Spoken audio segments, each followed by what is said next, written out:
அனைவருக்கும் வணக்கம். நான் doctor Nithya, Siddha physician.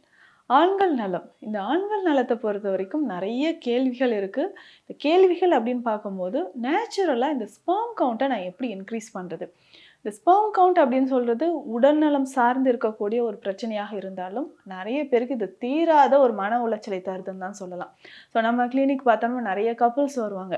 Madam marriage ஆகி 1 ஆர் 2 இயர்ஸ் தான் ஆகுது. ஸோ மேரேஜ்க்கு முன்னாடியிலேருந்தே இந்த ப்ராப்ளம் இருக்கு. ஸ்பெர்ம் கவுண்ட் வந்து கம்மியா தான் இருக்கு அப்படின்னு சொல்லுவாங்க. அதே மாதிரி மேரேஜ் ஆக போகுது மேம். இப்போ இந்த டைம்ல எனக்கு வந்து கவுண்ட் கம்மியா இருக்கிற மாரி இருக்கு. எரெக்ஷன் ப்ராப்ளமா இருக்கு. ஸோ இத என்ன பண்ணலாம் அப்படின்னு ரொம்ப டிப்ரஷன்ல இருப்பாங்க.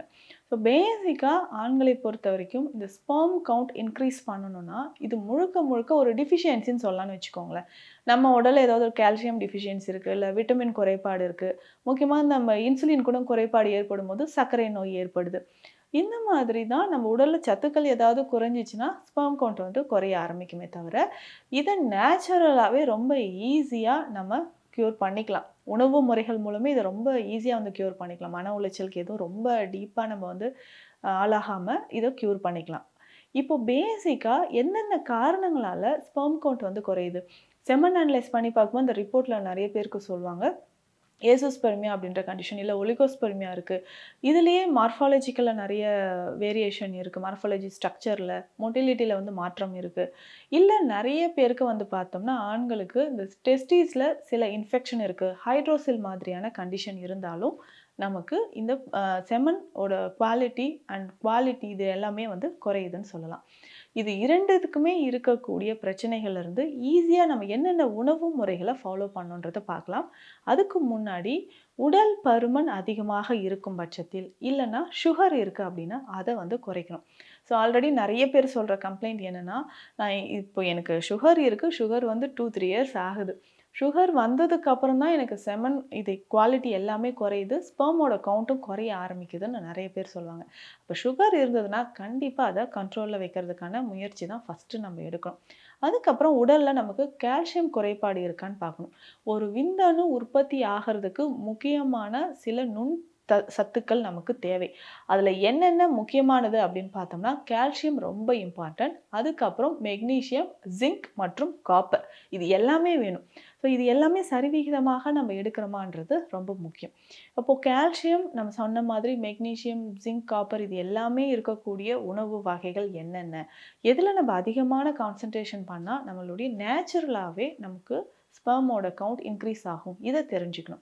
அப்போ பேசிக்கா பார்த்தோம்னா கால்சியம் எதுல நெறைய இருக்கு? முளைக்கட்டிய தானிய வகைகள்ல இருக்கு. முக்கியமா நம்ம மறந்துகிட்டே வர கீரை வகைகள். தினமுமே நம்ம வந்து ஏதாவது ஒரு கீரையை சாப்பிட்டுட்டு வந்தோம்னா, நிச்சயமாக ஸ்பெர்ம் கவுண்ட் இன்க்ரீஸ் ஆக ஆரம்பிக்கும். இதுல என்னென்ன கீரைகள் அதிகமான நான் கவனம் செலுத்தி எடுத்துக்கலாம் அப்படின்னா, முருங்கைக்கீரை சொல்லலாம். அதுக்கு அடுத்தது தவசிக்கீரை. இது வந்து மல்டி விட்டமின் கீரைன்னு இதுக்கு பெயர். அதிகமான கால்சியமும் இதுல இருக்கு தவசிக்கீரை. அடுத்ததாக கல்யாண முருங்கை. இந்த கல்யாண முருங்கைலாம் இப்போ வந்து நம்ம பார்க்கறதே ரொம்ப ரேர் ஆயிடுச்சு. ஆனா, இந்த கல்யாண முருங்கை கிடைச்சதுன்னா, கொண்டு வந்து இத பவுடர் பண்ணி கூட வச்சுக்கோங்க. தினமும் ஒரு 1/2 ஸ்பூன் எடுத்து தேன்ல கலந்து சாப்பிட்டுட்டு வந்தாலும் நிச்சயமாக ஸ்பெர்ம் கவுண்ட் இன்க்ரீஸ் ஆக ஆரம்பிக்கும். அதுக்கப்புறம் வந்து பார்த்தோம்னா, வெந்தயக்கீரை. வெந்தயக்கீரை வீட்லயே நம்ம வந்து ஈஸியா வளர்க்கலாம். ஸோ அந்த அளவுக்கு வெந்தயத்துல நெறைய கால்சியம் இருக்கு. இந்த வெந்தயக்கீரை எடுக்கும்போது, செமனுக்கு வந்து ஒரு நெறைய பேருக்கு இந்த வாட்டரி செமன் இந்த கண்டிஷன் இருக்கும். லெமன் வந்து திக்காகிறதுக்கும் இந்த வெந்தயக்கீரையை பயன்படுத்தலாம். இந்த மாதிரி தினமும் ஏதாவது ஒரு கீரை வகைகளை உணவுல தாராளமாக சேர்த்துக்கலாம். அதுக்கப்புறம் நிறைய பேர் கேட்குற கேள்வி சித்த மருத்துவம் அப்படின்னாவே இந்த அஸ்வகந்தா.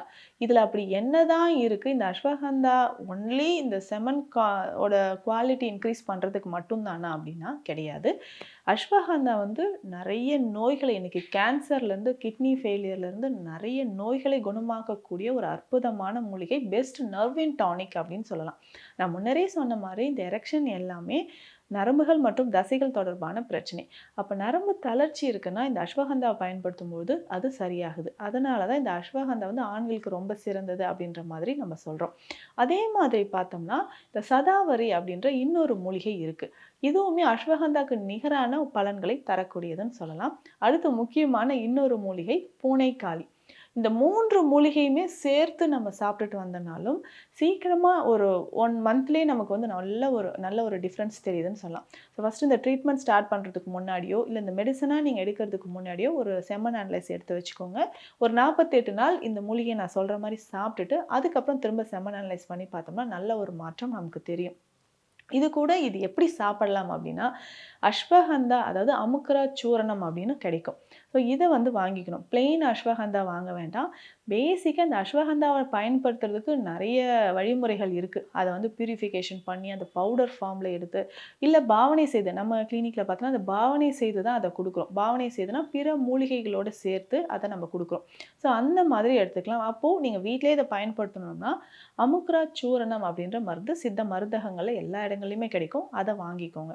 அடுத்தது பார்த்தோம்னா, சதாவரி சூரணம் இல்லைன்னா தண்ணீர் விட்டான் சூரணம் அப்படின்ற மருந்தும் கிடைக்கும்.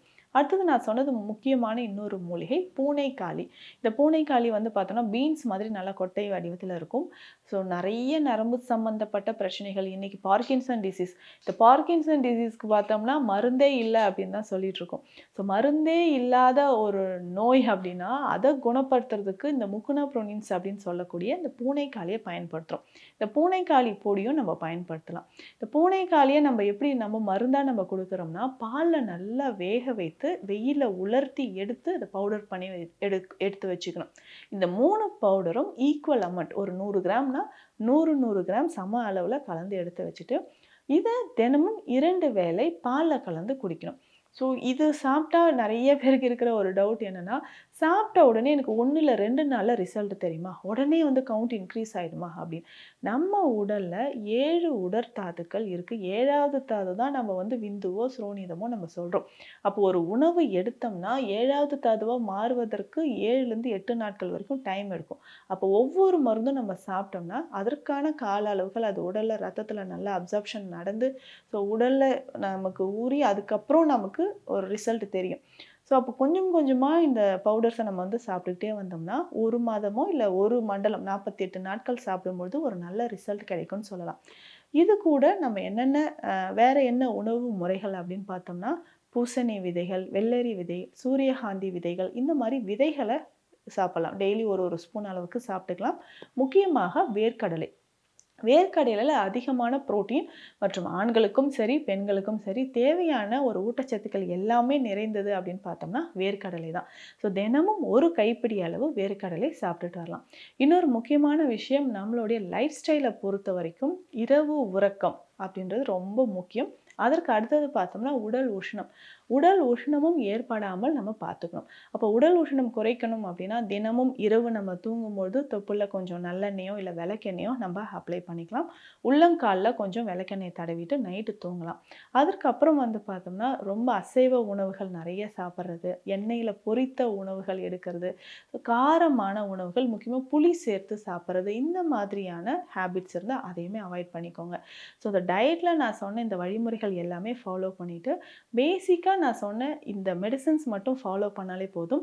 ஸோ அதிகமான டிப்ரெஷன் இல்லாமல் ஒரு ஹெல்த்தியான லைஃப் ஸ்டைல் நம்ம ஃபாலோ பண்ணிட்டு வந்தோம்னா நிச்சயமாக ஸ்பெர்ம் கவுண்ட் இன்க்ரீஸ் ஆகும். மற்றும் ஒரு பயனுள்ள பதிவில் மீண்டும் சந்திக்கிறேன். நன்றி.